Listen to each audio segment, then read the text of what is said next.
Hey guys, I am over at the Harrah's Cherokee in Cherokee, North Carolina, and this is a mountain tower room. I think it's actually been recently refurbished, so it's actually really nicely decorated. We've got the shower stall with the gold features, which was really nice. Lots of storage you can see under the sink, and of course, separate toilet area. There was, like, as you can see, a nice mirror. The closet was nice. It had the closet with the lights actually open like as soon as we opened the door, which was great. So, do you want to move? The wallpaper I thought was really pretty as like an accent wall. It was like these No, the blues TV's and fine. grays and whites.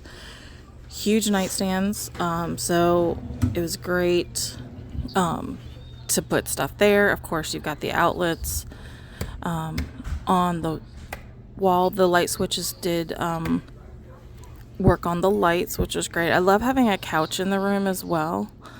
We did have the microwave and the fridge and the coffee maker, as you can see. And the drawers were nice and deep, so if you're staying, for multiple nights, you can definitely unpack and have enough space for everything. And outlets there at the desk as well. Like I said, couch was great because we actually brought food back at the end of the night and ate on the couch instead of eating on the bed, which was really nice. I hate eating on the bed if I don't have to. The view, as you can see, not bad. We did have a nice little mountain view, and of course the rest of the buildings. So a great room for the mountain tower at Harrah's Cherokee.